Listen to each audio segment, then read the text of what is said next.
Hello and welcome to This Contains Garlic. You are here with your hosts Georgia Garlic and Mark Garlic. Mark is back. And yeah, I'm dosed up to the nines on some Nurofen at the moment. Why? Good old period pains, isn't it? I hate having a menstrual cycle. Can you try and describe to me what it feels like? It feels like when I don't know if you'd know, but like when you annoy me to like the highest of No, what does it highest feel like degrees. physically? Yeah.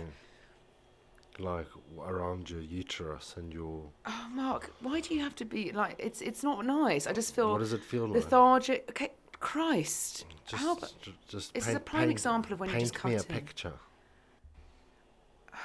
I'm painting a picture. But you keep interrupting me.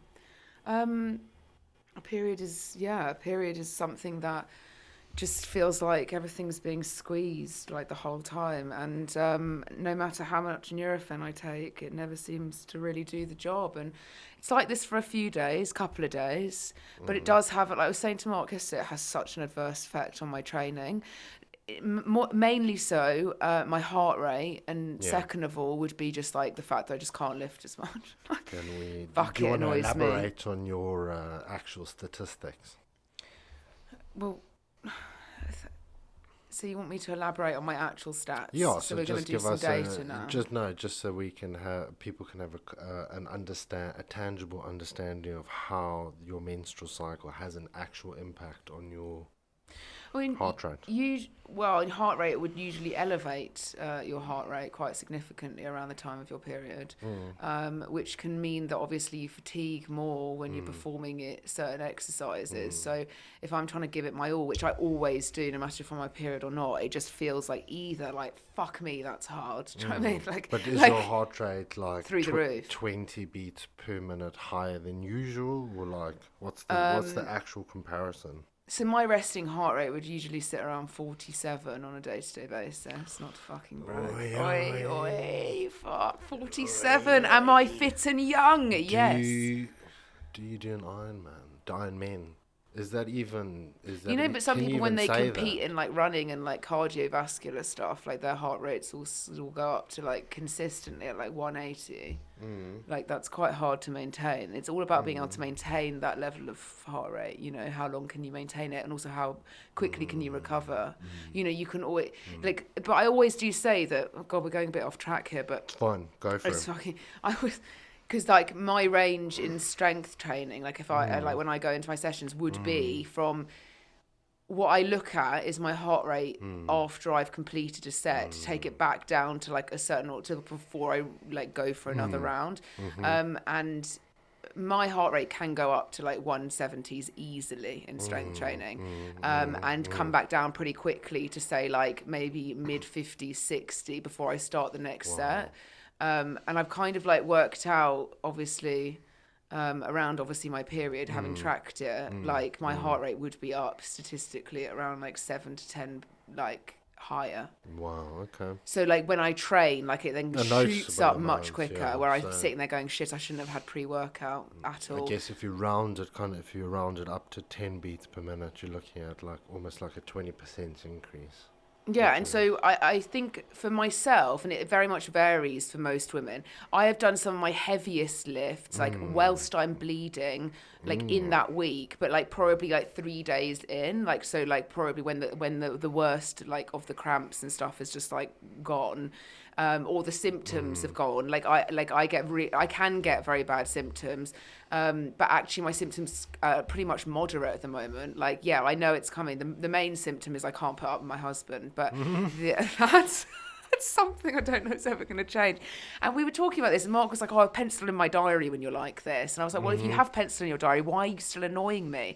Like, just like let's not talk for like 5 days." I wish that would be the case, Georgia. Oh my God, Honestly. yeah, but I've got things to say to you. No, It's that's the problem. That's the problem because we work together. That's the problem. If we went just for like literally like a week of just total like silence, like monks, we'd be fine. Okay, who's the one that said what to me we that do they can is get over things we much would just quicker? write stuff down on the white, like we'll leave messages for each other on the whiteboard. No, I won't even bother doing that. Oh, honestly, it's Mark all said chat. to me, "This is "Oh, all absolute chat." what? The fact Georgia that I... puts up with the fact fact that you can't put up without me, but the reality is so I different. wouldn't write notes to you, Mark. Like, let's You be would, honest. if you could not speak to me, you would explode. Yeah, because we were actually talking about this the other day. Like, we do speak to each other just like a fucking abnormal amount. Do you know what I mean? Yeah, Like, but it happens. like I never really like. It's really weird. I never ever vent to like friends. I never vent to family, and probably much vent to you. And so I guess it again, obviously, the then gets very heightened. But I know it. I can feel it. What fucking annoys me is I feel like I've got like two people. I sound like I've got a fucking issue. Yeah. But like, you know, I've got two people. I know it's happening. And I'm like, keep it controlled. You know it's going to happen. Just keep it controlled. You'll be better in a couple of days. Oh my God, and then I'm that's just like, such fuck a weak you. internal narrative that just gets overridden by rage all the time. Yeah, but have you dealt with mass hormonal changes? Would you Yes, like me to? Would you have. like me to offer you some? Yes, I have actually. What was In my self-inflicted? self-inflicted. What? So you've had a menstrual I haven't cycle. had a Every menstrual single cycle, 3 but weeks, you I start to have- twitch, do you? Where you're like, "Fuck, I'm going to start feeling like shit No, now." but I have taken a cocktail of numerous compounds. I've taken of a cock of tails. performance-enhancing drugs and mixed it with recreational drugs and So that's disgusing. We're not mixed it talking in about with- that. Yeah, so there's a lot of It's like nothing to be concoctions, proud of. Yeah, that have led to me being hormonally. I'm sorry, but don't even try and impaired. compare it. Don't even try and I'm not- compare I'm it. not Did you get comparing pain it. through that? Did you get pain, or were you just like just fucking an ego through the roof and thought that like the world shone out of your ass? I didn't. Did you? When you first met me, did you think that? Yeah. No. Exactly. No, I did. I saw this guy that had like always a cap on. There was always a cap. I almost thought it was a problem. Maybe he was bald. I don't know. Like, but you've got like so much hair. It's the complete opposite. Like most people that whack on a cap 24/7 have got such a severe receding hairline that they need because to. I didn't have to brush my hair. Oh God, because it's still trying to pull you through the works of self-care. That's not like the gym. Honestly, it's like fucks me off. You don't do anything. Like, and then we do all these. I get all these products for you. Yeah, but men are meant to be dirty. Why do I have to be put up? What the fuck? And then I have to. Then I have to Because you've never insert been items exposed of to a you real into me. masculine environment where your family is very feminine and you don't understand the true aspects of a masculine. The last time you were in a masculine fucking job and not around just like women half the fucking time was when, Mark? When have you done a labour, like a labour-based That doesn't job? necessarily mean that my most formative years wasn't spent in Shut up. incredibly masculine environments. Yes, but like, But you have why no okay, understanding you can be of- dirty, your hygiene can be terrible, absolutely, but you're not going to Yeah. be with me. So why No, should I I didn't have say to that put? my hygiene needs to be dirty. You said that you're not used to a man. A man can be But dirty, there and are- men yeah, should but be like dirty. if you know, disgusting. historically, it's just the That's case. disgusting. And then you want me to entertain sucky, inserty. Do you know what I Sucky, mean? sucky. What are you talking What about? am I talking about? Exactly. And then you think that that's because, and you think if your personal hygiene was anything worse than what it is now, Well, I'm that would be entertained. incredibly hygienically clean all the time. So Yes, because where you're is with me, sucky, and I would sucky? disinfect you with Yeah, spray but if what I I'm could. saying is, because I'm currently clean all the time. Where Do we or is do we not sucky, have two sucky? things of antibacterial in the car? Don't, you're ignoring my question. What? You're saying that if I get hygienic, if I'm spotless, which I am, I shower twice a day. just that an I should FYI. be, that I should be getting sucky. So where is sucky? Oh, fuck. That's my question. Where is it? What have you done to deserve that? Where is? Everything. I cook. I clean. I'm a You diligent know, husband. we've done a podcast at the wrong time because I've just started my period, and I'd say the run up to the period, like the fucking 4 or 5 days, you get nothing from me but anger, and now you're getting sensitive to like sucky, and I'm lonely. Do you know what I mean? Like, I'm sorry, I'm not going to cater to this. You're a heightened state of the cycle, Mark. Do you know what I mean? You know what I mean?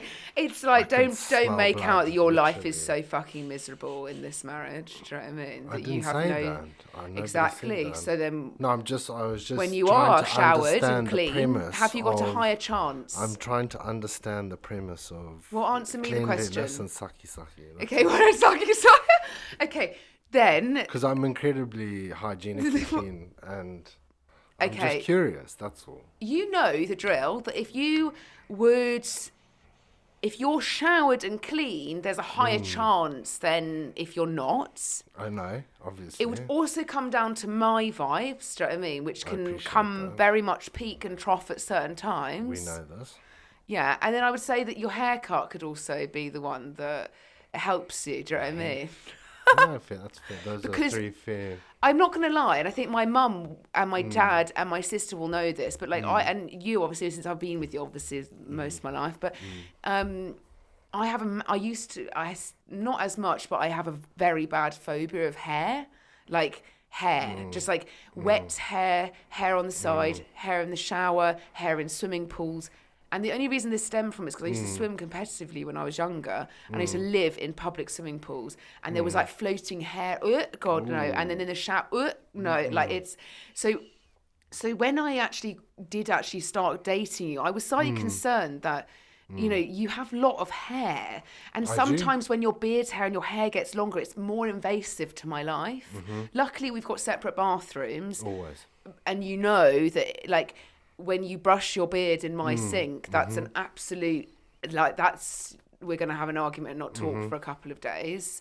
Like, so a haircut would just keeps it at that length where, like, if it does fall out, it's not going to be like World War III. Like, I just, like, a haircut, like, when your hair grows, it starts to make me feel ill. I don't know what. I don't suit long hair. It's just, No, my God, your hair's curly as well. Yeah, You'd be it goes like, curly. It goes really. It's not. It's much better. Short. not like Not short. Not short, like but Tintin. You know when Tintin. Tintin when they cut your hair like Tintin. That was That was the last time we had professional photos Some taken. shockers. Oh yeah, that is true. And now we're in desperate need for professional I look photos. like I'm grooming you. In Yeah, these like photos. so bad. I look like I'm your dad. And it's There's like a my photo of me daughter where, from like, the Mark village. looks She like- nice. Like, Mark looks really, like, I'm going to give you the compliment here, but I actually say you were probably holding more body fat this time because this was before, but you were quite big at the time. Backhanded compliment. Backhanded compliment. But your arm, your upper body looks fucking huge against, like, me in this photo with my arm on my side. Can I just ask you, when does my upper body not look huge? Sometimes, actually, when When? when we were in Cape Town and you went through your weird Yeah, slide stage. I went through my anxiety phase. Didn't eat anything for like... Why are you laughing? Sorry. Oh, sorry. I had really crippling anxiety. It got to the point where I got down to 92 kilos, which is unheard of. Why was that? It's because you'd reached the age of 30 and had a fucking dilemma. I was Yeah, talking to a client about that today. Like, just like wasn't when it? men like reach the age of like around there, like just think, fuck, what am I doing with my life? No I matter. think there's that final fusing of that plate in your brain where it's like, And that fuses much earlier for women. yeah, it does. Like 25, 26. So going and reverting Because, back. like, literally, it was such a change in my personality, I feel like, as well. Yeah, Mark was the worst with anxiety as well. Because, like, imagine, like, I'd... Oh, God, I sound like one of those, like... when I dealt with, like, very large, extensive, like, anxiety and, like, depression, like, I used to just, like, go... I smoked a lot. Like, fucking back in the day, I smoked a lot. That was my, like, oh, my God, I'm having a breakdown. Then I'd have panic attacks, so I just could not breathe. But, like... I kind of just like got on with my day, but always had a red face. Like always, like I was like, Mark knows that. Always had a red face. Like when I had really bad anxiety, I just would rate my Like blood pressure purple was like, lips as well. yeah, like you just knew that I just was going redder and redder and redder, and I was just gonna have like a breakdown. Like, but Mark was the opposite, where Mark just had to put on a sleeping mask and go to sleep. Yeah, He just easy. slept through it, and so it was really annoying. It was like, where's Mark? Mark's fucking asleep. Great, Yeah, okay, so like sleep it away. That's Sleep the best it way to fucking. If you've got loads of anxiety, just go to sleep. just go to sleep, and we're hopefully with the Xanax. And wake and up. And hope then you if don't wake feel up. better, then just go to sleep again, and then just rinse and repeat that until you feel fine. I find it's just one of these things where like life has become like we just think so much about like talking of sleep. Just I can't like getting to sleep is one of those things where like without I don't know like your mind nowadays with especially with our little pocket screens that we tend to stare at all the time. Just how much we overthink like all day every day. Like I was talking to this with a client actually, an online client of ours who was going through a bit of a struggle with like comparison with others, and and she said she was going through a really tough stage of comparing herself to, like, you know, she's in a relationship but they're not married, and they, you know, comparing, you know, against marriage, kids, and people buying houses and all of this, and just not feeling like she was at that level, and, like, you know, and she was like, am I bigger than everyone in photos, am I this, and becoming very, very hypercritical. And I think it's so hard to, like, not spend your life comparing yourself to others. I think for, like, our generation's probably like 30 era right now, on, you know, 30s.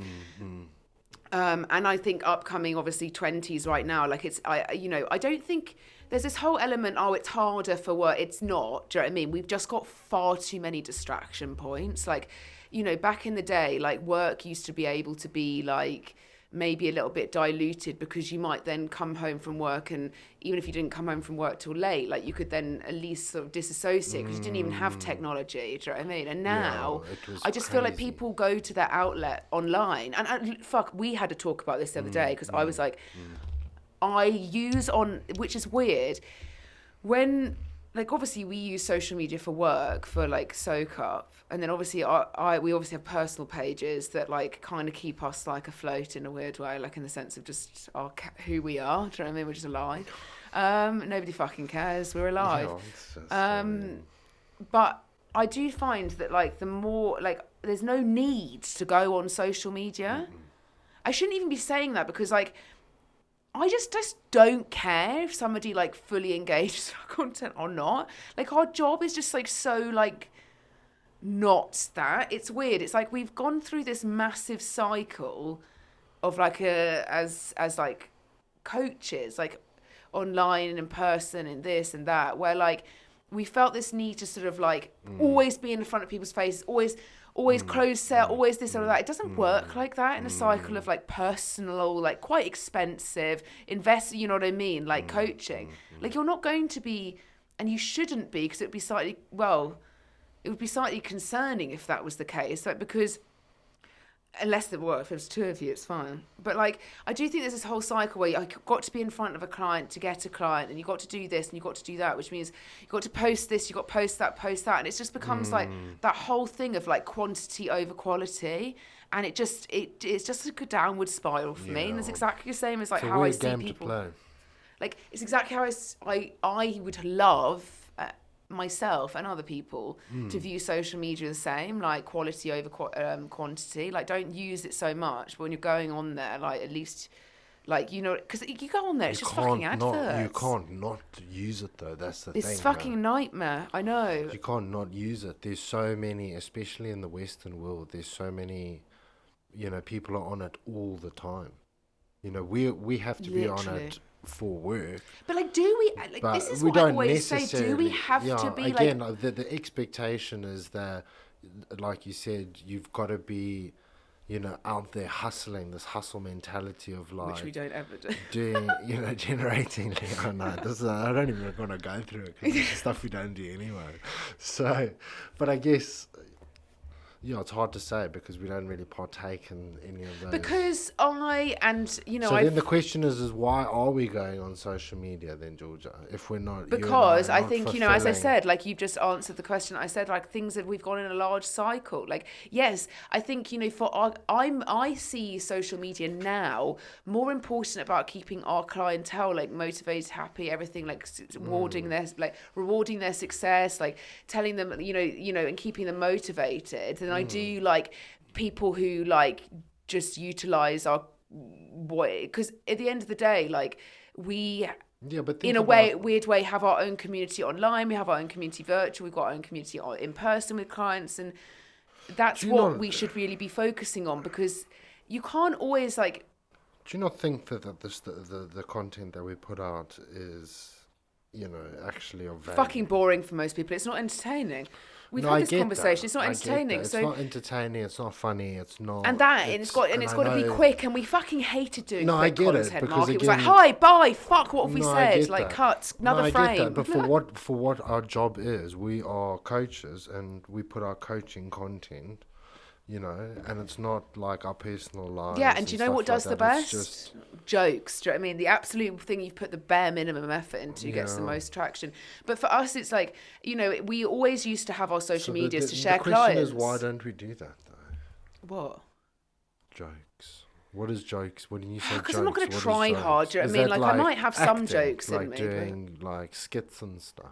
Well, you know, all those people that spend like 6 hours doing a fucking skit don't get paid for it. Do you know what I mean? No, we need to be like our thing is like keeping our clients happy. But then how does that? Explain to me how somebody looks at that and goes, "I really want those people," because we've provided them with laughter and entertainment, and then they're like, yeah, but they might not take your job seriously. Do you know how many people have got in contact with us and said, "Oh, I've used so and so's apps. I'm not going to say it." Do you know what I mean? But I now need to see what it's going to be like with a professional coach. Do you know what I mean? Like, so so there are differences. Do you know what I mean? Like, I do think that like humor gets you a very long way. Like, I know that it does. Yeah. But it doesn't necessarily automatically bring you like certified clients. And look, like the realms of our clients online might be slightly different because it's a broader demographic across the whole of the UK and international and, you know, in multiple different countries. So we go as far as wide as like Australia, New Zealand way. So, but in person, like, they're, you know, I would say our clients obviously know that we're jokes, do you know what I mean? In a weird way, we're not fucking boring, but they just almost like it's a professional service at the end of the day. Like, and I've always taken my job like that. I can have humour with certain clients, like I can, and I can be myself and I can be sarcastic. But there's also my fucking job to do, and I just feel like it distracts it. Like that, yeah, but this is the thing. Like, if for us, for example, if we start merging the lines of like humor, life, you know, this is what we said the other day. There's very few jobs where you're literally associated with it the whole fucking time. Whether you're in an event, oh, they're trainers, God, they won't be eating anything. To fucking at family, oh, can you help me with my fucking knee? It's broken. Do you know what I mean? To like us going out and when we used to smoke back in the fucking day, like, oh God, they fucking smoke. God, never. Oh, you know what I mean? It's like. There's all these things, very few jobs that literally directly associate. You can never leave the frame of being like this fucking health guru, do you know what I mean? This professional coach. So if we don't have these fine lines where if we started doing skits and jokes and memes, like, yeah, I'm sure people would be like, that's really entertaining, great. But then we're also merging our like personal, like, it's too much of my life having to be responsible when actually my job is then not being done. Sure. That's how I see it. No. And I feel like we can't ever get a fine line between like work, which we should have, like working life, and our personal life if we start merging into like this jokes person, because then you are the joker. But I don't necessarily think, I think it cements an audience very much, like, and I think some people are fucking jokes, like to follow. I mean, the other day I was showing I'm obsessed with him, like, oh please, he's called Italian Batch, I think it's like Italian Bachelor and he does this thing for, he does like a gross like 65 plus year old man with like a frame on his face, and he says today, like he does it in a northern accent, I want a sugar baby, and he's like and it's just so gross but like absolutely hilarious. It's so true though. Anyway, but that's jokes, but like, you know, you need to then be signed to management for people like that, do you know what I mean, to then be able to be sold as like a talent, do you know what I mean? And do you not think that we should sign to an agency? What the fuck, Mark? Like so they can take 30% of what you earn? I don't think so. Yeah, but then they pimp you out too. Pimp you out so you can go and be on the front of Women's Health and be airbrushed. Yeah, but look at all the people in the agencies, or all the people that are, you know. Yeah, because they are actually somebody. What are you? Excuse Babes, me? like, you need to, like, you either want to go and be like a Nike pro trainer where they actually, I know how much they get paid because my sister even told me, because her best friend is one. And she only just renegotiated a very large contract, but they get paid fuck all, really, in the grand scheme of things, to how much they bring to, like... So what are you going to be talent scouted for that you can't reckon just... I could be on a couple of covers for a magazine, maybe. What? Like, I hope with a haircut. Yeah, obviously with a haircut. Yeah, but we know people on the front of GQ. How far did that get them? They're still doing core rollout, do you know what I mean? The ab rollouts are still going. Do you know what I mean? TRX pipe. Advanced core workout. fuck, it annoys me. Nobody can just do a core workout and expect to have a fucking core. Like, it fucks me off. People are sort of doing all these ab exercises. You're forgetting everything to do with your body. Like, No, but it makes me laugh because it's like, if you actually coached a real person, you'd realise that nobody can do nobody that. can do not any of those movements. Yeah, do you know what I mean? You Do know what I this mean? and you'll be in shape. Like, And it's you like... struggle to get the average person to do they struggle with a half normal plank with their knees on the ground, let alone dangling themselves on the difference is TRX. they don't give a fuck about techniques. They're just like, go, go, go. Like, I don't you think know. anybody follows those, honestly. I don't know. Or Are you even- fucking joking me? That so is someone's literally... going and swinging themselves on a TRX and doing those crazy Victoria's moves. Secret 101. Like, yeah, all the Is that still trainers. We going? know all the trainers that do that. Oh my Yeah, God, no. all you need to get is one of those fucking sticks and then like prance around the stick all session. Do you know what I mean? Like doing weird bends and then like, this is going to fucking activate your left fucking toe. Like, Underbutt. oh, that was so bad. That Your stopped side though. glute. The side glute. The side glutes, the underbutt. What was the other one? What's the other one? Do you know what? I'll never forget one of my clients. She was an escort, so maybe this was the reason why. But she said to me, oh, have you heard of this trend for like inner thighs? And I was like, what trend? She was like, the Toblerone trend. And I was like, Toblerone. she's like, trend. your inner thigh gap needs to look like a Toblerone piece, like a piece of Toblerone. And then I actually just genuinely did triangle. stand in front of the mirror with her. I was like, wait, okay, cool. Like, it needs to look like a piece of Toblerone. So you need to stand with your legs together or at least have had a gap. This is obviously because she was like 101 but lipo. again, that's- Like, literally, like, where like it looked like a piece of Toblerone. That's when you knew that you had a proper thigh gap. How fuck's Yeah, that? but again, the London lot were always No, it's the about TikTok looking, lock as well now. That's the looking problem. very frail. Frail. When that one woman came in and in her face-to-face consultation, she said, "I want to look worryingly skinny, and I want people to be worried about me." No, and you I know, was like, I've had a client "Excuse say to me, I want to turn to the side and I don't want anybody to see me. I'm And like, I'm like, oh "Excuse my me?" God, what? You're like, We used to joke. I used to joke about that with a client of mine. She'd be like, "Make me paper thin." Do you know what I mean? But she was never paper thin. She was never like. She was like the complete. She was like, "Make me paper thin," like literally. But like, because it was always. But fuck me, thin is the worst. Like goal, skinny and thin. Like I Yeah. get it. Like, but like honestly, do you want to look like a pensioner with a mobility scooter? Like at the age of fucking, because that's what you look like. Like if you're that skinny with no muscle mass, that's what you look like. You look like a grandma waiting to happen. I'm Yeah. sorry. Like, please do something to hold the yourself up. Frankfurter pictures on Instagram of the legs makes me laugh. Yeah, like, and you know, as a girl growing up, that was actually, talk about comparison. There was me in fucking, you know, whale motion, fucking obese. Do you know what I mean? Like morbidly obese, trying to do a comparison. I was like, wow, that's their two legs doesn't even make up one of mine. Do you know what I mean? Yeah, I think it's, I don't know, just Now, having like, grown I wonder up- if it would still look the same. Probably not. I've got quads. Do you know what I mean? Yeah, you got muscles. Muscle mummy. Muscle mummy. Yum yum. Oh, God, sucky, yum, Sucky, yum. sucky, yum, Oh my God, gross. Anyway, today we actually were going to talk about, and we can talk about, we're going to be going over, today is the 1st of December, pretty Hope you useful got your time. advent calendars, everybody. The dogs and the No. cat have got one. We haven't got one, and I'm annoyed because I wanted a No. tea bag one this year. I can No, def- not an I can actual tea definitely- bag. I can definitely give you 30 No. different varieties of tea bagging over the Oh yeah, festive one day of season. tea bagging, 2 days of tea bagging. Yeah. So 1 tea bag, 2 Yeah. tea bags, 3 tea Yeah, bags. just do different acrobatic moves. Like, No, there's obviously the tea pigs. Oh, Let's I thought talk I was it back to thinking like of not something fucking actual, sitting on my putting face and balls in your shit. mouth, Yeah, something. like, oh my God, sucky. Because I thought the cough was gone. It's come back. We are not having advent calendars, but I did want a herbal tea one.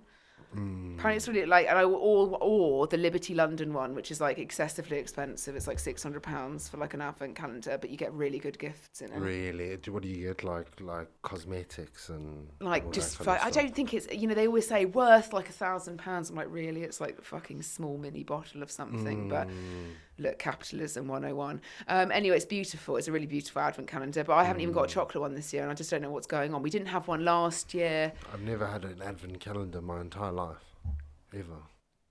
Well, They never sold advent calendars in Zimbabwe. I'm sure Gareth wouldn't have gifted you one anyway. No. Yeah, exactly. Do you know No. what I mean? No, well, why would you have chocolate waiting in the side in summer in Zimbabwe? Yeah, no. Again, but having a hot Christmas is just weird. Well, it's just not Christmas. There's It's like, very strange.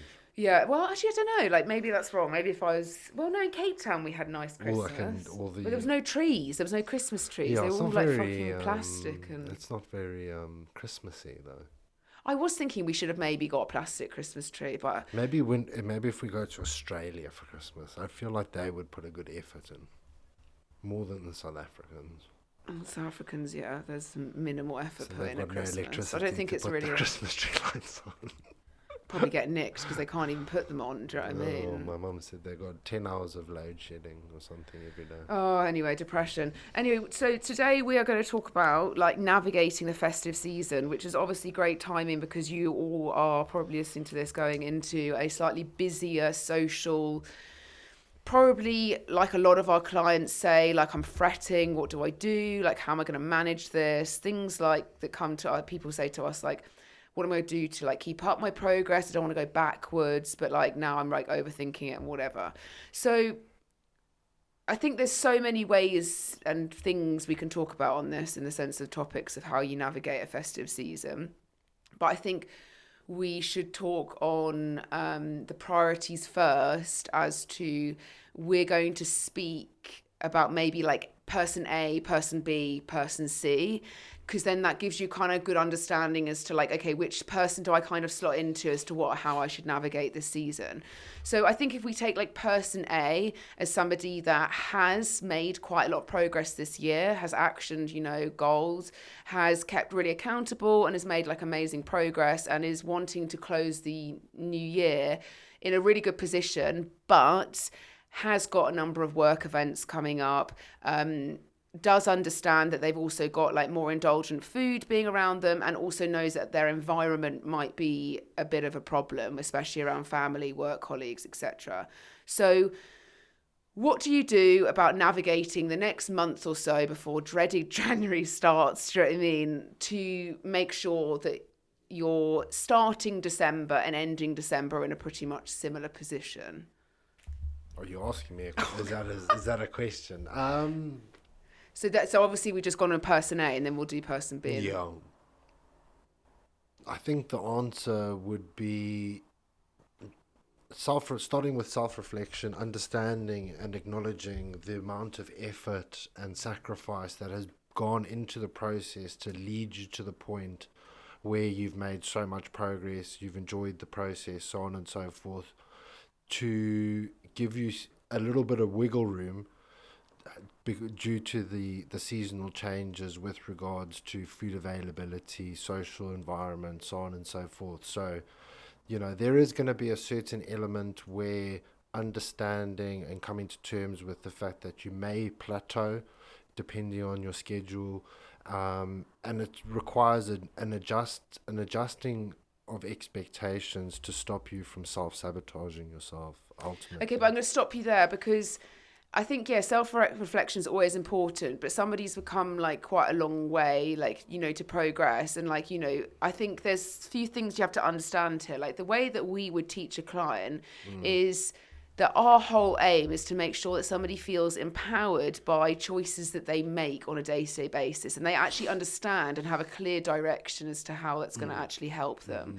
So depending on the position that person A is in, so if you've done last couple of months of being adherent to things and you want to keep that progress up, it's kind of a little bit different to somebody that's maybe can be going at it the whole year. Because the reason I say this is that I think there's this common issue with coaching or learning or whatever, which I come back around time and time again to, which is I feel like people have got all the tools now, but they just don't know how to action them properly. Correct. And so when somebody, for example, is going on quite a large change, we obviously manage people's nutrition training, lifestyle management, etc. But I always take nutrition as a very prone example, and this is where it's going to catch you out around, like, it's normally it's you're going to either lacking in the gym and the movement, or it's your nutrition, but most of the issues come from nutrition. Okay. if you have just done a couple of months where you've been tracking, you know what I mean, and you've been in and out, like budgeting, like scanning food, tracking food, eating out, budgeting, do you know what I mean? I'm sorry to say this, you still don't have a very good understanding of nutrition. And different to a position to somebody that might have been tracking all year, understanding they've had multiple social events they've gone through, they understand how to manage it, they understand how to manage their movement either side. They're in a position where they're likely autonomous, God, it's like millennial, an autonomous, Autonomous, that is the word. it's, you know, autonomously do their habits because they're very used to it. Correct. If you're touch and go, even if you've made touch and go, even if you've made amazing progress in say the last 8 weeks, you know, your education, your mindset's still not up at your physical capabilities as to what you've achieved. And so when it comes to navigating this situation, you're going to have to understand, you're going to have to pick and choose where you decide to self-reflect and action your behaviours in which way or other. Because, as I said, when you track nutrition, just because you track it a calorie number doesn't mean that you're actually physically learning about nutrition. Now, what makes people learn nutrition, in my eyes, is not meal prepping for a week ahead. Fuck no. I'm talking meal prepping a meal, okay? Because you are then learning the quantities, you are understanding what it weighs. That gives you very, very good eyesight to then visually guesstimate if you are out socializing. And you've been inputting those numbers, understanding what you eat on a day-to-day basis. That knowledge is so vital when it comes to being more flexible and social. If you lack that with your tracking, and for example, you're tracking quite conveniently, okay, here's an example. Sandwich from the supermarket, tracked. Packet crisp, tracked. Oats on the go, tracked. Do you know what I mean? Protein bar, tracked. Protein shake, Huel, tracked. Do you know what I mean? That's the laziest way of tracking. Now, you might be getting to your goal because the calories are being adhered to, the proteins. I'm not dismissing that, but it's not teaching you anything about what you're eating, and it's not helping you that when you get into situations, come the festive season, you're out for a meal, you've got work's put it together. The actual quantities, you've got no clue how much that is.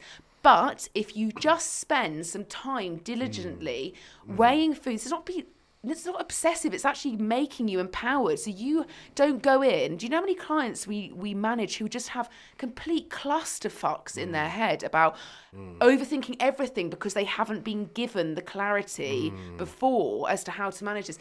And so I say this to clients and they start learning, do you know what I mean? That when they go into a restaurant, when they know exactly, okay, that's plus or minus, you know, the 200 grams, that's, you know what I mean? And I've got, and then so they can track it. The people I see that lack that come to a social season, they're like, right, okay, I've got a calorie target. I know I've got to reach my protein. Right, I think I'll budget like 1,000 calories. Okay, but I won't track what I've eaten. I won't even try to understand what I've eaten, but I've got 1,000 calories, so it's okay. Still, again, never learning. So you've got to, you know, when I say to person A, do you know what I mean? If you've made progress, you then obviously, Mark said, coming back to self-reflect, that's when you've got to go, okay, where am I in my journey here? I think the second leading on, once you've self-reflected, you'll realise that you've made sacrifices, and you're going to have to, like Georgia said, there's a give and a take for you to keep the ball rolling without you literally going off rails. Yeah, okay, so I really want to move on to going off the rails. Yeah. Okay.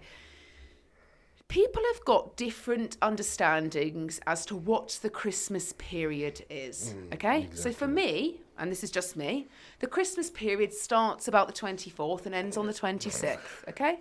That's because I've never really had like a, you know, my parents and stuff, we've always celebrated Christmas, but as we've got older, as everyone's lives in different countries and all of the blah, blah, blah, it's just not really, it's like like grandparents too old, you know, it's not really the same festive occasion.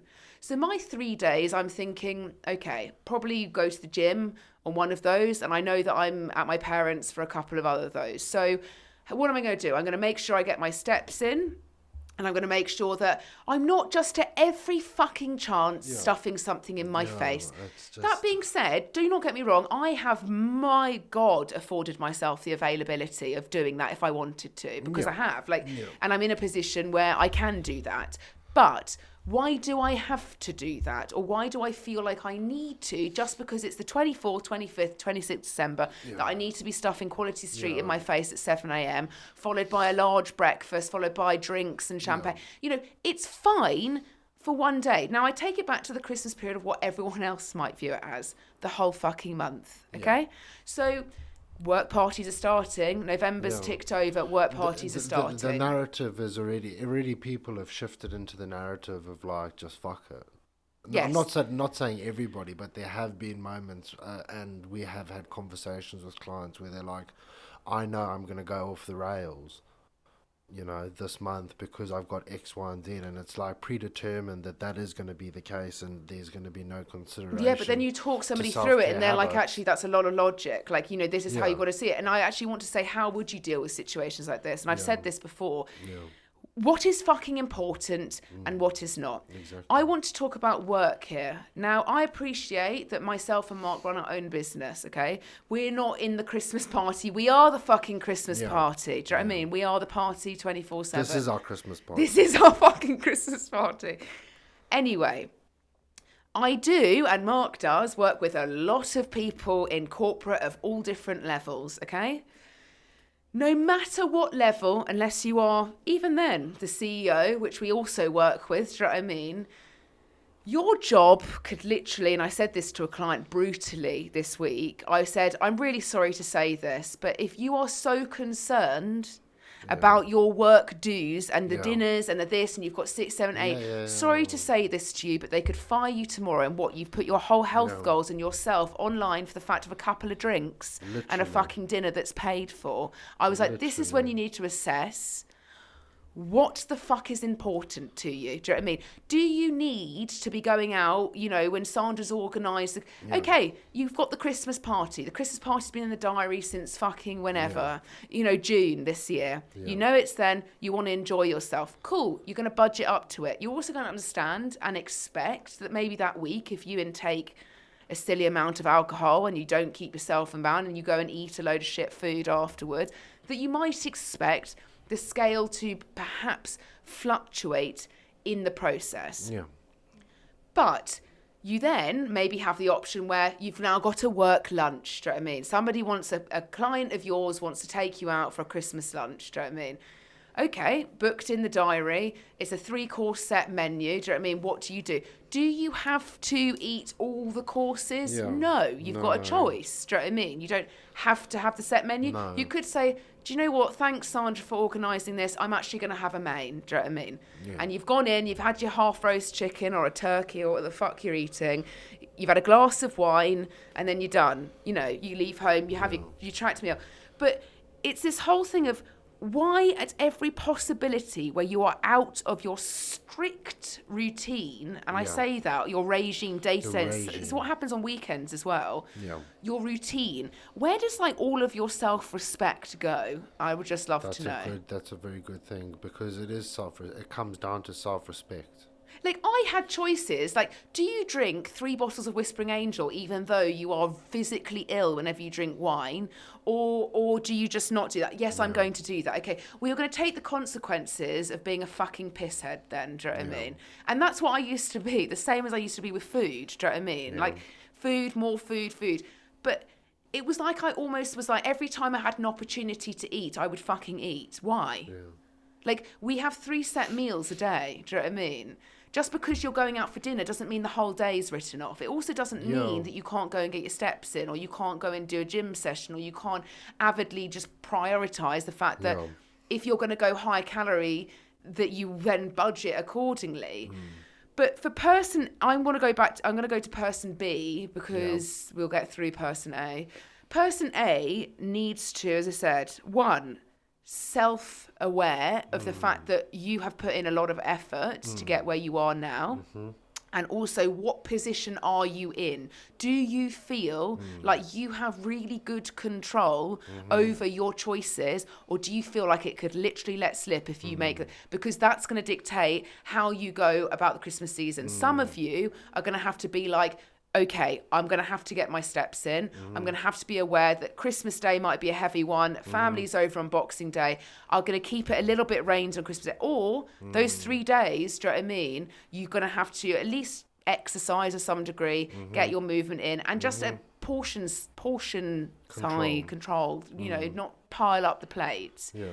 And like, there's also a narrative that we like before we go into person two that I want to discuss is the narrative that you see around this festive season of people in the personal training industry or the fitness industry saying, you know, it's that time of the year, fuck it.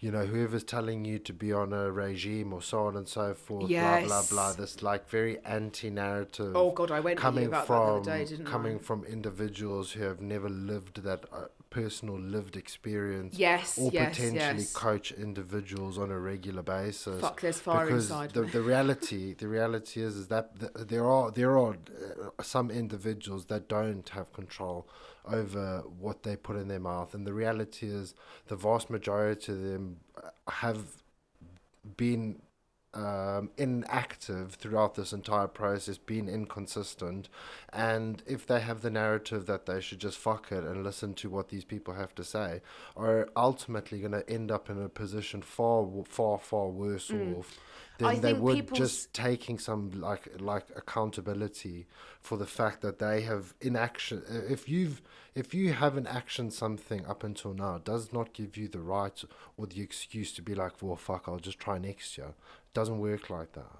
No, but I think the voice of those that are in authoritative positions, in the sense of, as I said, like health professionals telling you like I am really against that. It tends to happen just with solely PTs, I'll be honest with you, because they lack the coaching, because they're not fucking anything other than the PT, which is fine.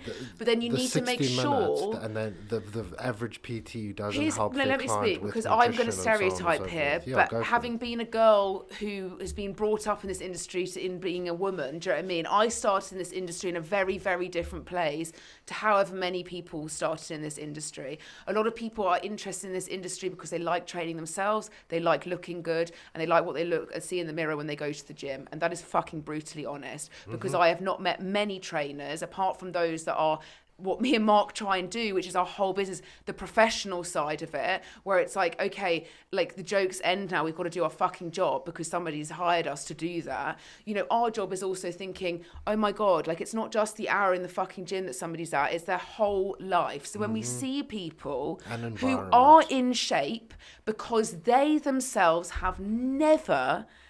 You might train really fucking hard, I don't care, but you've never necessarily been in the situation where you have been holding excessive amounts of body weight, incredibly unhappy and uncomfortable. You might be uncomfortable the way you look now, I'm not trying to say that, but you are, the words that come out of your mouth, people latch onto literally, okay? Because I know this because literal words have been latched onto from what I've said online, from what Mark said online, or clients have said. It's all been latched into one, and people take that and they're influenced by it. And do you know how many people are like, it's like, I get it, it's a family event, Christmas happens every year, good, do you know what I mean? It's going to happen for forever and ever. It's going to happen next Amen, year, do you know what I mean? After that, and the some year families after haven't that. seen each other for ages, wonderful, great, do you know what I mean? Like, you know, but what do you want to be showing? A nice self-respected individual, or just somebody's... But the reality is these people are going into environments which are tricky as it is already. Family environments for any kind of health or fitness, whatever journey, it's just unbearable because, you know, you can only imagine what it's like for the professionals that get targeted by the family members. But it's just one of those things where your environment is out to get you. Christmas is always like that. So giving somebody the freedom of, actually, do you know what? Fuck it. I love myself because somebody's told me to love myself online, because even though I'm actually really not happy and it's grating on me and it's making my mental health deteriorate, you know what I mean? Like, it, you know, it's fine. I'm just going to go and eat it. It's fine. You know, it's fine. I love my body. Yeah. I'm not saying you should not love your body, love your mind, but your mind is what's dictating your behaviour. Yeah. So if you don't love your mind, which is most of the problem, most people... comforting yourself in just eating your in a hedonistic and gluttonous way is very short term and short sighted, because yes, it's obviously very palatable food. It's chocolates, it's mince pies, it's all the good stuff that's going to give you that Alcohol. very short, that very short term dopamine serotonin fix. But like Georgia said, combat that with alcohol. It's just very short sighted. But the reality is like you need to remember the constant narrative that you hear in your head on a daily basis, that's disappointed in yourself, that's feeling unaccomplished and I don't like that word unfulfilled. at all. Like I'm sorry, but we're not like like No, I no, don't speak I'm to not people saying, like I'm not that. saying Like, disappointed in that's the terminology we would use and label people. I'm just using the terminology that we see clearly written within our check-ins on coming from the general population.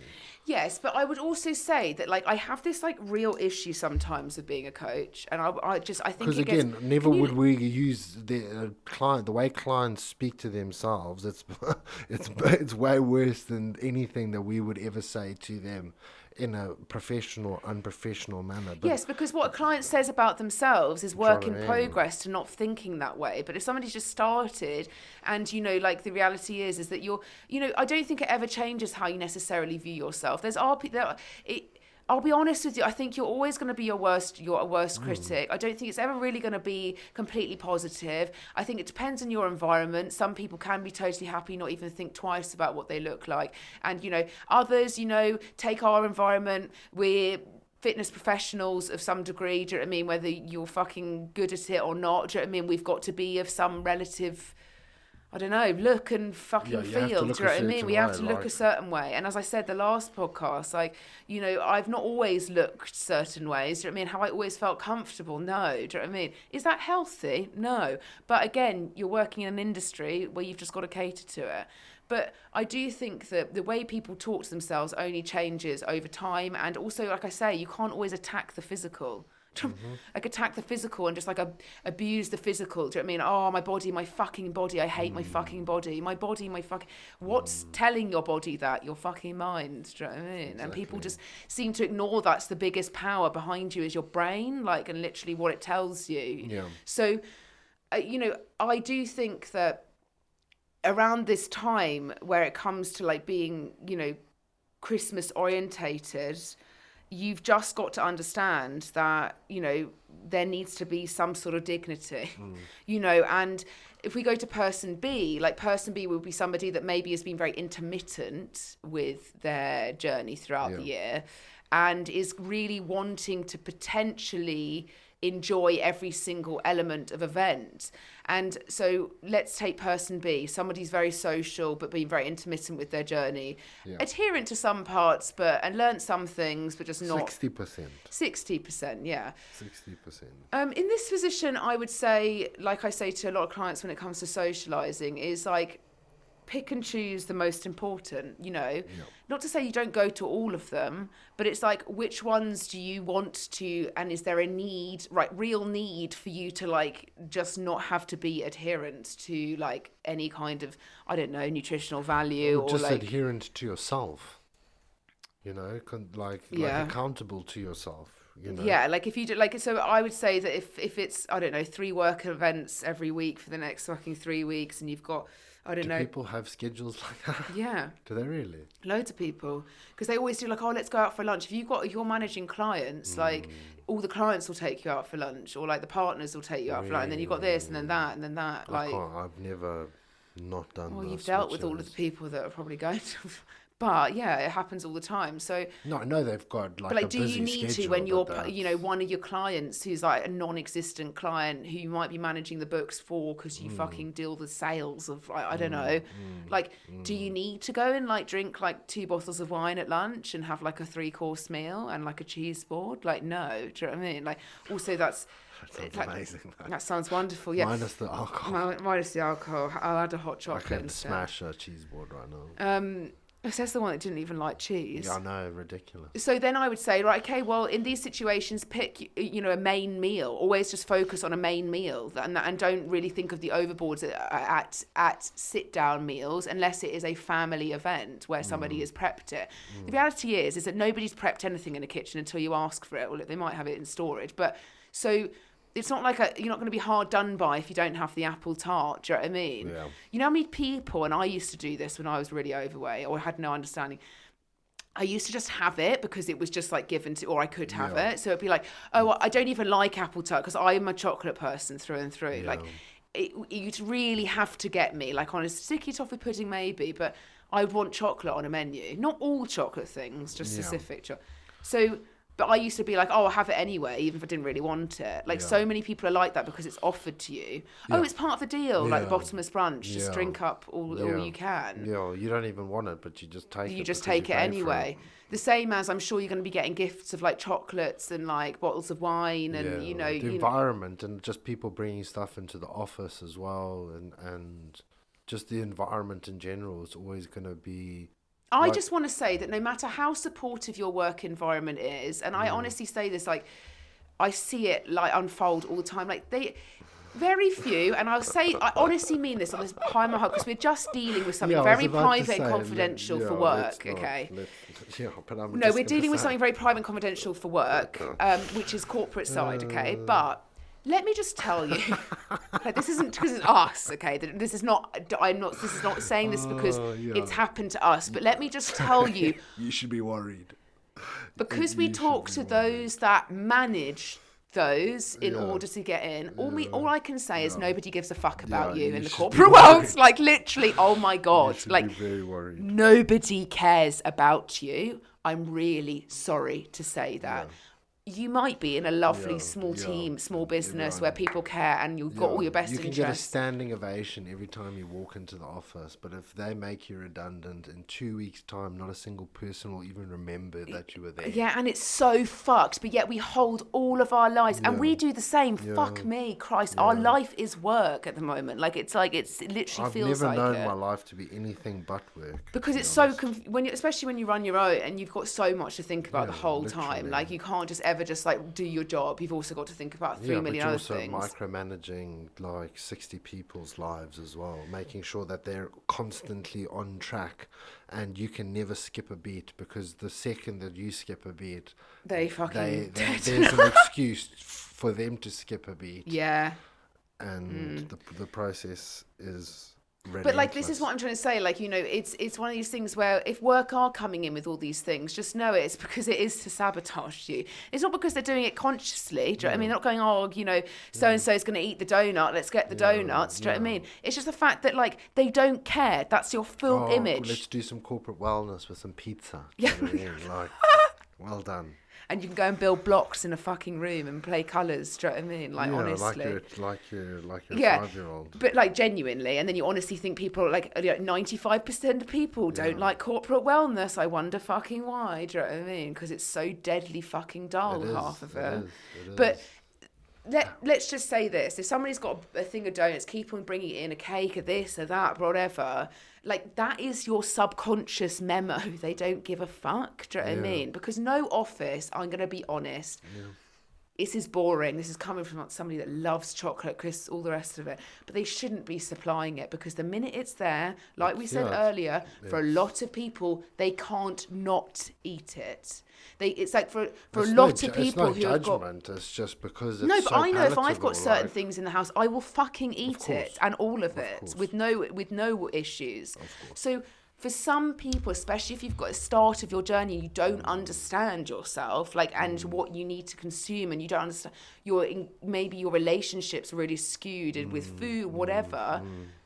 You probably should not be around that kind of food. Or a stress eater. Because you just raise a stress eater, and then people in the most stressful environment, statistically for most people, is at work, and then they go and pile them up with a cake fucking sale. Do you know what I mean? Put the most palatable food that is going to make you feel better, just for that split second, and give you some escapism from your environment. A couple of biscuits later. Do you know what I mean? And when actually, do you know what I mean? Like, you've probably just gone into the coffee room. Do you know what I mean? Just for like literally 15 minutes to breathe. You should probably just go outside outside, get some fresh air. Do you know what I mean? Like, sorry, that sounds so fucking boring. Like, I sound like I'm like some sort of like motivator of some degree. But the reality is there is, you know, there's responsibility on yourself. Okay, so when you're an adult, you're responsible for yourself, very unfortunately. Do you know what I mean? Sometimes I'm like, why am I responsible for myself? But there's also, when you spend however many percentage of your life at work, do you know what I mean? There's also responsibility from your employer. And there is just no responsibility by a lot of employers. But and why it is fucking that? Because you're infuriates me. expendable. Why would you be Well, responsible? we're all going to be expendable soon if people's health keeps on going down the fucking track. Why would you invest lots and lots of money into an individual that, you know, you can replace in literally one working day?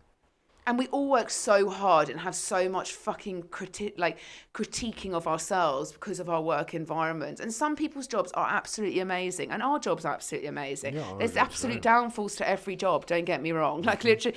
But, you know, it is one of these things where, like, you are responsible for, like, you know, if you should also be able to voice your opinion in situations in workplaces. If you literally are surrounded by, like, unhealthy options of food or things that just, you know, you can't be around, like, you should be able to say, like, this is not good. Do you know what I mean? But again, obviously absolutely not, but this is not productive. Like, replace it with something. I'm not saying like a carrot, fuck, like, you know, but it's so cliche though that the only alternatives are just unpractical, because I know you just got to in-house cater and then have it all like nutritionally fucking strategized. You know, corporate wellness has, you know, globally 10x'd in market value over the past 15 years, yet the metabolic health of the people receiving the corporate wellness, statistically, not every single person, there are obviously people that have benefited, has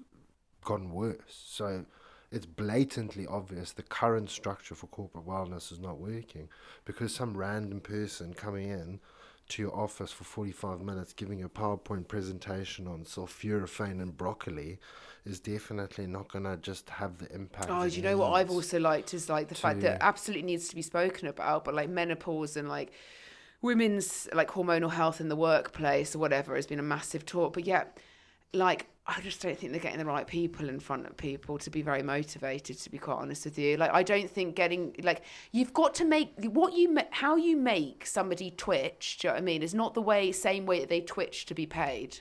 Do you know what I mean? Like, that's, to be honest with you. Motivating factors are very different. Like, you know, the motivating factor of an individual to sit there and actually pay attention is very different to how they're paid to do that. So a lot of people are paid to sit there and to pay attention on things, to do their jobs.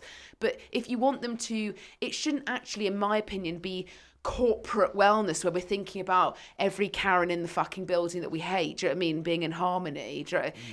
It's more the fact that actually your employee health needs to be catered for. I think that's the problem with corporate health, is it's this vast general blanket, do you know what I mean, that's so vague, where it caters to these all different personality types. I'm sure you've all done one of those fucking tests when you got a job, you know, telling you you're going to set, you know, you can work well with these people, but not these, do you know what I mean? And it's the same as, like, you know, anybody coming through the door, you know, putting up a PowerPoint presentation about, like, about something irrelevant, not even getting people moving. They've just stared at their fucking screen. They've just been in a boardroom, or they've just been in a meeting. They've just been on the phone. They don't want to be doing that if you want them to actually pay attention. Yeah, you want to got to make it fucking better. Do you know what I mean? Engaging, get people moving, not Zumba, for fuck's sake. Like, it needs to be tailored to the It just has like to be. Like, corporate wellness, you know, their budgets are so large, it could be. It genuinely could be. Data-driven. But instead, these people go in and take large consulting fees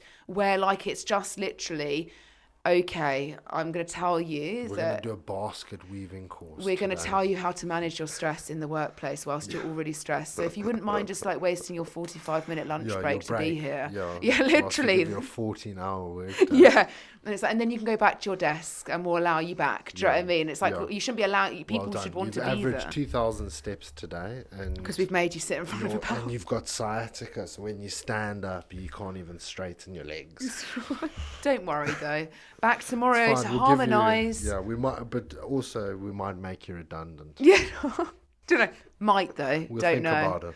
But this is the whole thing with life at the moment. There's a lot of mights, like, because it's been like that since the pandemic. Yeah, Might do yeah. that. Might fucking not. Oh, Yeah. might fucking invade Ukraine. Might not. Do you know what I mean? Yeah, might who fucking knows? fuck's going on right now. Just Nobody might. knows. But the And one thing you can look after is what you put in your mouth and how you express your body and move and stuff. And you just statistically, gotta you'd just- hope that actually what we were putting in our mouths would be slightly less, seeing as the cost of living is going up. But actually, it's like literally comparable.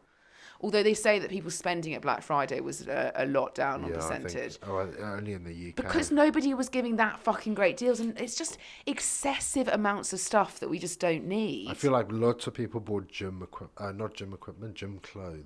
Yes, because they have very good sales. But like Lululemon, it's like, hey, we've got a Black Friday sale. It's all from what we made too much of. And it's all the worst colours. And I'm not going to give you a discount. So You give you a discount from £180 to £160. And you're like, amazing. Thank you. Not if you've got my discount though. Excuse. Sorry. Oh, Do you want sorry. the code? Can You just can't put have the it. code in? Sorry. Excuse Joe me. Rogan. Did you just say? Joe Rogan. Did you just say Joe Rogan? No, you. That's, I'm sorry. I thought you One were of the referring to me as Joe Rogan. you could be. Absolutely not. could No, I probably got the potential of it. Is there a female Joe Rogan? There must be. There has to be. There has to be. I'd love to know who that is. Because Joe Rogan's so... Is he niched or is he generic? No, he's the general. If you're looking at, depends on who's describing him, but the mainstream description, he is like a bro, a jock. Do you know what I mean? No, Quite but like masculine.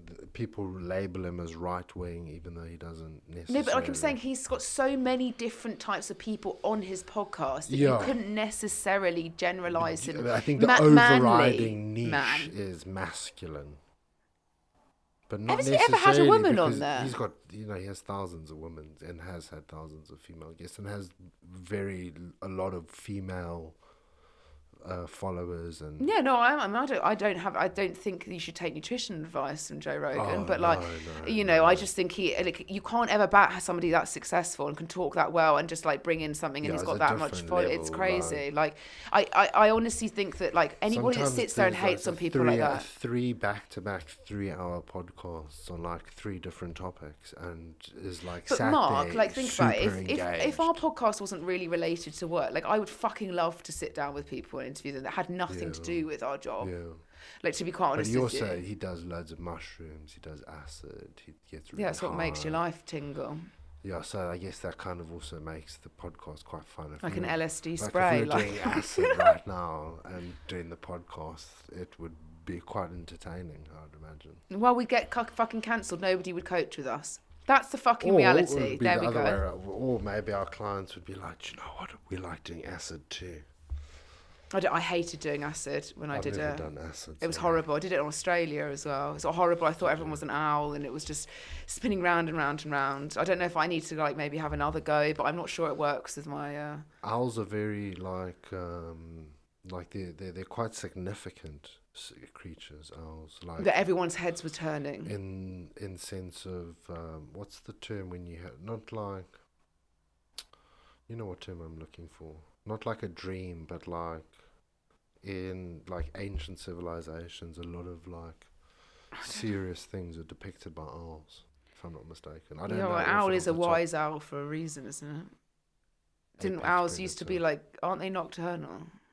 They are nocturnal. Yeah, they're Nocturnal. nocturnal. Nocturnal. Nocturnal. Yeah, no, I mean, where we started talking about owls from acid, Christ. No, nobody's doing any acid this No, Christmas, do you know what I mean? I'm We sure could, plenty though. of people are. We could. One of the best movies, if you are somebody that has a sense of humour, if you're Yeah. not, you shouldn't be listening to this anyway if you don't have a sense of humour, but you need to watch, it is called Twas, isn't it? It was The Night Before Christmas, like TWAS, Yeah. with Seth Rogen in it and his mates, where his they get wife gives him all the party drugs, the baggie. like she gives him a gift, like, because he's Yeah. getting a reunion with his mates and they do it every Christmas. Oh my God, it's one of the funniest fucking like, gives movies him, I think I've like, ever watched. Gives him Like, we watch that joints pretty much and every year. coke and, it's Yeah. like You've got to have a sense of uppers and humour. Like, don't find it. If you don't find narcotics funny, then don't do that. Oh Narcotics are not funny. I'm joking. They are funny. Not too funny if you're... Do you know what I was thinking the other day? I don't think I've seen anybody cooler than a really young Mick Jagger when he was like 18 or 19, and he's just absolutely coked off his face performing. I'm sure many people would agree with you on that. You know, how many people are like, I didn't realise the guy was on drugs. Everyone thinks really Harry Styles is really cool, and then you look back at a young Mick Jagger and you just... But that's what he's trying to be, but he just doesn't have the drug addiction. It's just so different. Like, Harry Styles people is too were so much cooler back then, I think. Do you think Harry Styles has made more money than him?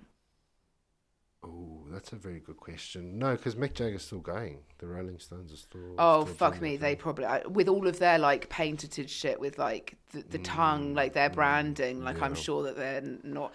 But Harry Styles, I mean, I wouldn't say he's far off, probably, with his net worth. Like, I mean, he's probably just got more money than most have, so that's good. Would you say he's as talented?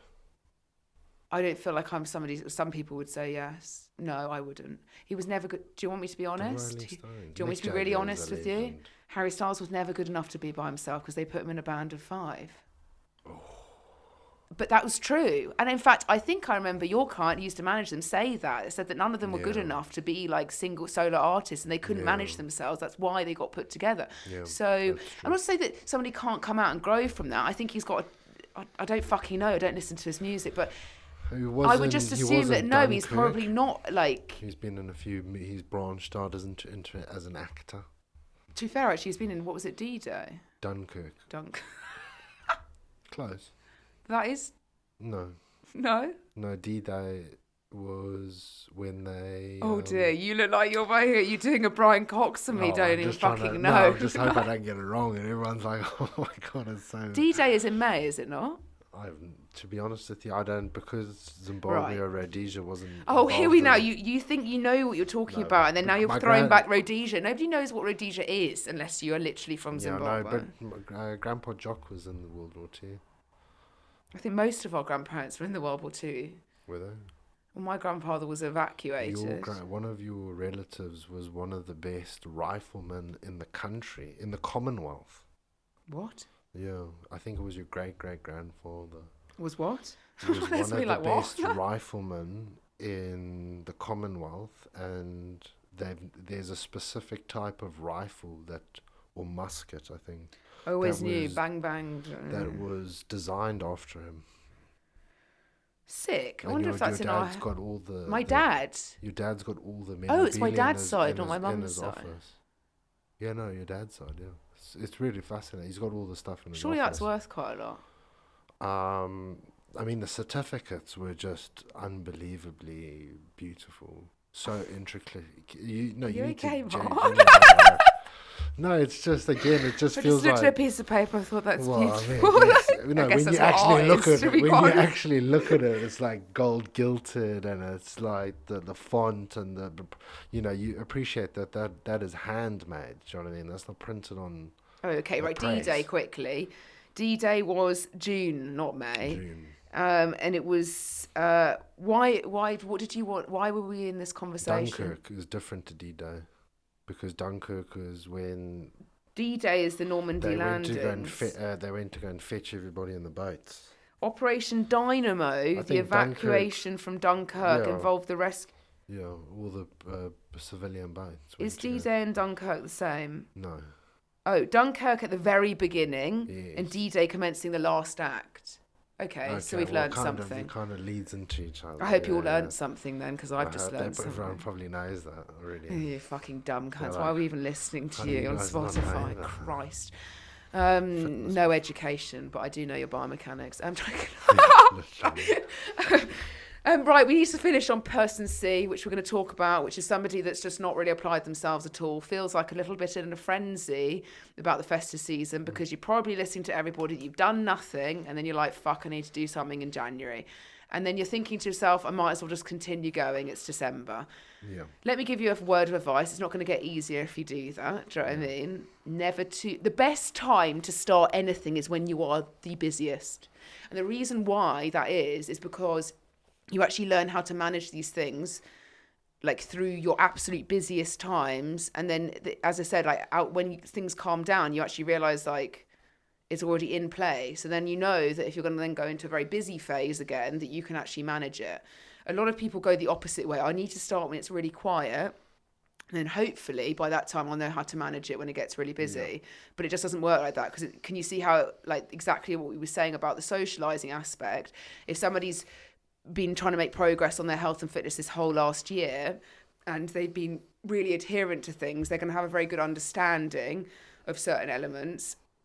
That's not the case for obviously a lot of people that don't put in the work. So if you're somebody that's like thinking, fuck, I said to myself I was going to do something this year and I've done nothing, first of all, don't panic, because I feel like this year has flown fucking by. Now, that's not an excuse, because I sound like exactly what we just said in the sense of encouraging people to it. But it's very easy in the next 4 weeks for you to put yourself into an even worse position to start with. Like, it's so easy. Sorry to say this, in 4 weeks you could I could easily put on, I reckon if I went for it and just didn't care, I could probably easily put on 5 or 6, 7 kilos. Even, I mean, you'd be up fucking crazy, I reckon. 12. Yeah, literally. So, you know, if you're in a position you're already unhappy with and you've been really fighting against this whole year, our advice is to you is that Christmas is coming next year, okay? Christmas is going to be there. Hopefully, fingers crossed, your family will be too. Like, sorry if I've offended anyone on that. But, like, you know, the reality is you've got to say to yourself, okay, well, I need to start making quite small adjustments so that I'm going into the new year to feel a little bit better about myself or my health. And so when it comes to all your socializing and all of that, you know, it's going to be hard for you to have structure because you've got none. Do you know what I mean? And that's the reality. You've also got no target to follow, no accountability to have. So, you know, you're going to have to do this is self-responsibility, which is going to have to really claw through on this, you know, to keep you from going obliterating yourself further. But I just think it's important, like, how do you manage a festive season if you really do want to make some change in the back of your mind and you've been fighting against it all year?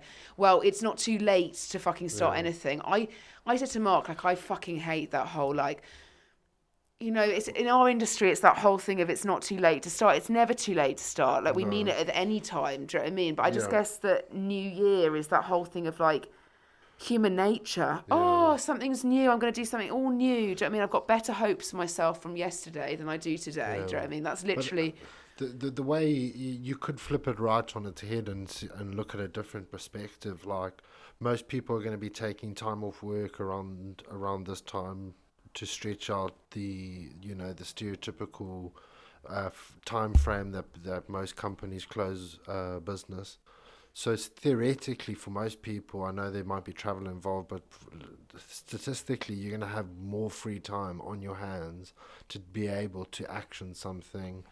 Doesn't need to be wholesale, you know, nobody's asking you to run an Ironman, but if you haven't pulled the trigger the whole year, you know, making another excuse for yourself that, the year's over, X, Y, and Z, like Georgia said, okay, for some people it's not going to be a problem, but for some people you're going to put on 3-4 kilos, and that, again, it's not like in a shaming way, it's coming from a coaching narrative. Well, it's like, well, if you haven't been able to lose 0 kilos the entire year and you've just put on additional weight, does that mean that, you know, what's in store from you for 2024? Because currently you're depreciating, and it's only just going to get harder and harder for you as you I wouldn't even say it's 3 to 4 kilos. As I said, like, we're not talking, like, you know, at the end of the day, like, the thing is, though, what people need to understand is sustainably to lose 3 to 4 kilos of body fat, not lean muscle mass, like, it does take a long time. Like, it's not something that you can easily drop off. Like, you can lose weight pretty quickly, but that's also going to be sacrificing. But again, coming from person C who hasn't done anything, not to say they haven't done anything, but their overall consistency's been so no, they haven't done. Person C hasn't done anything. They've been fighting against wanting to do something, again, but they haven't taken any action. I remember also every other person's narrative, that especially that haven't done what they've set out to do, in their head that they've done things. Do you know what I mean? Because again, when you look at someone's check-in form. I'm not talking about people that are clients. No. Let's Take just say, person for C as example, somebody that's had no. For example, how adherent have you been this week? Oh, my adherence is 80%. Okay, well, let's go and look over your data. Oh, wait, there is none. So how adherent have you No, but like actually I been? know, because you're having a fucking Do you arsey know what I fart mean? right No, now. I'm not having an arsey fart, but I'm saying that there are I'm people... person C is somebody that's had no professional help, has nothing, do you know what I mean? In the sense of, and has been fighting against going, do you know what, I need some help on this, and is fighting against making change. And this month is one particular month in the year where people can make that situation a hell of a lot worse because of the actions they choose to make. And so I think it's really important to say that, like, if you are somebody that is the person C who hasn't, to quantify fuck all, Mark, to be quite honest with you, you can't quantify shit. What do you got answer to? Nothing, because you've never hired professional help. That's fucking fine, do you know what I mean? But if you don't want to make yourself feel more, I don't know, disappointed in not actioning something, then this December, I would say to any client, make very, somebody that wants to come on board now and is just not ready, it's got all these things going on, wants to do all of that, like, just make very small adjustments. Like, if you're adamant you've got to go for fucking brunch with your friends, do you know what I mean, for some Christmas themed whatever, then walk there, do you know what I mean? The same as, like, if you're, small adjustments, oh, okay, well, I'm not going to do, I'm not going to go to the gym, or I can't be asked to get up to go to a class or to do anything like that. I would just say to you, make small adjustments where that routine come January can be something that if you do want to invest into, you do want to see progress, it's going to be a hell of a lot easier than like fucking swallowing like a grater, do you know what I mean? When you've actually got to do something and you just don't have you've not even put any consideration into any small action. So there's always these possible ways, like, you could always increase your protein intake. It doesn't take much, and you don't need a target to increase your fucking protein intake. That's true. You also don't need a target to tell you not to be a gluttonous twat. Do you know what I mean? If you want to be a gluttonous twat, expect the fucking consequences, which is always going to be something like, I need to go on a diet now. Yeah. But, as I said, if you've got to go to all these social things, and you want to do this... gut health. Yeah. Walk more. Do you know what I mean? Start walking more. Start getting more movement in. Understand, though, that movement is going to increase your energy expenditure, which can also mean that you could be hungrier. So it's just like, if you're going to eat breakfast somewhere, or you're going to eat a meal out somewhere, walk. Do you know what I mean? Don't just be lazy. I get in the evening for women, like, don't do that. Which is a shame, That's a good. I'm not saying, because so many, I see so many men like, just go outside for your fucking steps, and it's like, okay, you can walk at any time of the day, definitely cannot, like, so, I just think small steps, like drink more water, think about just moderating your ankle take, your ankle tag, do you know what I mean? Your ankle tag, Asbo life. Make sure you charge your ankle tag. Tag up, before going out. Your alcohol intake. It's not hard to make these small fucking adjustments. Get better sleep, seeing as you've got time off work. Don't go and get fucking pissed on a bottle of sherry that you fucking can't stand drinking, but because your dad's got it in the cupboard and you just feel like you need to, you know what I mean? You've then got a cracking hangover for like 3 days. So there are things that you can do if you're person C, and this applies to person A, B, C, on all the rest of it. If small, tiny actions do build in the sense of creating a clearer path. Like, if you are genuinely something that's just not addressed it, just take the smallest step forward and just realise that come January, when you finally want to fucking action something, perhaps, like, who knows, one, are you going to have that motivation? And two, like, what have you done to not literally be in, like, just a shit place mentally? Like, do you know how many people we get coming... I hate myself, do you know what I mean? And it's like, okay, well, that's quite strong language to use. Do you actually hate yourself, or is it because you just didn't practice any kind of routine or slight discipline, It's not motivation that's going to keep you here, do you know what I mean? Christmas motivation goes out the fucking window, It is discipline, and you only get that discipline from repeating the same actions and behaviours and just realising that doing the opposite of your disciplined act is almost abnormal. Like... not saying that calorie tracking is fucking, if you're not doing a life like calorie tracking, I'm just saying that your discipline comes down to, like, I don't calorie track on a day-to-day basis, like, sometimes, do you know what I mean, depending on, but I have a very, very good understanding of what I consume. I pretty much eat the same things on a day-to-day basis every day. I've also seen... But I also can't justify that, and I don't expect a client to listen to that and go, oh, I'm going to do the same, because you can't. You can literally eyeball... I do. Yeah, and... like fucking 30 grams on the dot. Cut it and put it on the thing, and it's exactly on the dot. I've done this, you can also imagine I've done this for how many clients, do you know what I mean? Like, nutritional But planning is not like, from this practice. meal's really tasty, I'm going to give it to them. It's like, I'm giving you, how do I know what the quantities are and things? How do I know, like, you know what I mean? It's because... you know, my nutritional background won't necessarily be giving me that. It's the actual experience I've had, in the sense of like... So I just think, like, everyone's got a chance in the sense of making good progress, keeping their progress up. You've just got to understand that I don't want to be that person. You've got to prioritise your goals. No, but I'm also not keen on people just doing nothing and being gluttonous. I'm sorry, but you are gluttonous as well, though, Mark. No, but I'm also not doing nothing.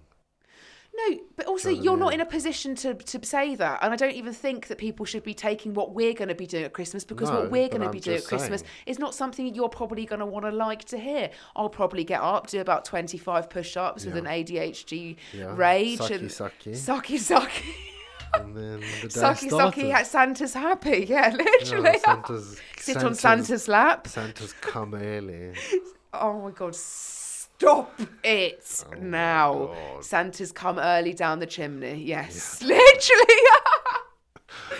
But, you know, so don't take we're not idolising perfection here. We are not perfect. Whenever we say things, we're not perfect. But I just want you to have a very strong reality, is that in life, unfortunately, things don't get better unless you actually action something. Things don't get easier unless you fucking action things. You're never going to be more comfortable unless you action things in your uncomfortable stage. So this festive season, Christmas is next year, guys. Do you know what I mean? This is not going to be like, you know, the Queen's funeral. It's like, literally, it's coming next year, okay? So unless something like the Big Bang Theory, which could fucking happen with supposedly that woman that always does bets for like the year. She's like an old Russian lady. Yeah.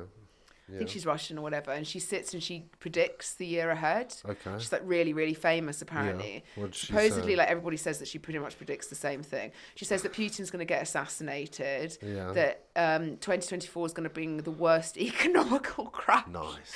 And that in 2024 we're going to see the biggest amount of chemical warfare, biotech warfare in terrorism acts or whatever, like something like that, which I was like, right, positive. Anyway, so 2024 is looking great, guys. So if we do make it to all Christmas next year, just realise the turkey's still going to be there. Quality streets are being made this year for next year. So whatever you put in your mouth, just realise it has been made last year in production, because it has, like, literally. And if there's World War III, at least you'd want to be fit and ready. You know what I mean? All I'm saying is that I know if somebody threw me off a cliff, I'd be able to at least just hang on to it. How long? Not probably that long. Depends, really. Depends if I kept my body very moderate. You But always no, see that in movies where people are like just hanging with one hand from a helicopter, and you're like, yeah, I know. that person's Well, got the strongest rotator cuff in the entire planet. I'm sure there are some people that Yeah, aren't maybe if you're an Olympic free wall climber, but like. Well, okay, yeah. Well, maybe I am like that. Or like a Green Beret or a Navy SEAL. A Navy SEAL, fuck. I would love. Like, I wouldn't want to do it with all the other people, but I'd love like a Navy SEAL to take me through like the actual training. I'd want to do that. I feel like I could somebody that can do SAS who does one. Yeah, I think you'd be pretty good at that. No, I'd probably hurt people if they annoyed me. Or do you think you'd have it in you in the boxing challenge to box somebody? They'd probably put me against a man just for the sake of it. I'd hope you would. But I just, as I said before on this podcast, I think we've spoken about SAS who dares wins. Who do you before. think would win? I'd go in so prepared. Like, I wouldn't be that. Who do you think would win between you and Matt Hancock? Bruv. Like, do you know how many people I look at in the gym where I'd go, I think you'd smoke him. Again, you just never know. He's like a scatty hands, like won't look where he's going. Like, all I'm saying is that I do things with purpose. So if I knew I was going to a program like that, fuck me, would I be prepared? I would make you gas me. I've told you this. Like, just like proper in the bathroom. Do you know what I mean? We'd be doing like nitrate, like obviously not because the dogs That'd would be like. Great. But we'd go through the whole. I'd go through the whole training. I'd pepper spray you I in the could shower. not go on national TV. The same as like Who Wants to Be a Millionaire and get the question wrong. Fuck, it would be so frustrating. I couldn't maybe be we should like. put you in there. Let's put you in there. We can, because I'm keen on pepper spraying you in the shower. What? So sucky pepper spray. What? So whilst you're cleaning, you can pepper spray. Whilst you're getting really hygienically clean, Yeah. you can fucking pepper spray me. I'll get you in the mood by pepper spraying you. It's not pepper spray. It's like isn't it like Siren gas? Yeah, siren gas. Yeah, it's what makes you feel like violently sick. I think it's just a very scary thing for pepper spray. Well, I think it's not nice. It makes you feel very nauseous and very sick, and like feels like. But no, I think the boxing. I think the same as like the. I would just have to practice. I would hire somebody to like 12 weeks of like fucking. Just wearing boots and running with a rucksack on your back. And I'd be coming so prepared that they'd be like, "Can you miles. slow down?" I'd be like, "Sorry, am I doing an army trial? I'm not sure." Do you know what I mean? Like, I feel like I want to be in the SS now. I wonder if there's how many women are in the SAS. I don't know. That's actually something I would quite like to research. I don't know if they allow women in there. Really? I don't think so. They might do. I think there must be one or two, a few, maybe. If I'm not mistaken, I think that there's a potential that they might not accept women full stop. They accept women. Sorry, I'm just doing a quick Google of my Google histories. Yeah, we don't know. Women have been able to serve the SS after transferring from covert surveillance units such as the special. Okay. So you've got to. Okay. Yeah, you've got to be. It's one of the most. It's obviously the world's most elite special operations community. It's now open to women, but not fucking. No, but only a handful. Oh, Christ! You know the UK has only been phasing women into combat-oriented roles since 2016. Really? What? No. Well, putting women on. Yeah, because I used to know people that worked. The women that went to Afghanistan. Were they British? Yeah, of course they were. We watched that whole program was based on. Remember that one with Michelle Keegan, where she was a medic. Wasn't that in Afghanistan or? Do you remember? But that? she was a medic. I guess I would. Like I would put combat roles in the combat sense of role. like. No, but maybe not like in the sense of that maybe the women were support like in the sense of like doctors, like nurses, like on That's ground, very like you know the. sexist. Oh. No, but it's not sexist. This is clearly Very what happily give a woman a gun and send her into battle. somebody says here. This is the thing on Quora, the page that you go and read people's. Somebody says, how difficult is it for women to get into SAS? Yeah. Almost impossible, if not. That's A woman very would have to first be part of the Royal Marines or the parachute regiment, although not necessarily taken to mind that there are only a couple of females in both of these combined. Yeah. Even their male counterparts that try to make it fail by at least 90% rate. Fuck. Yeah, it's not easy.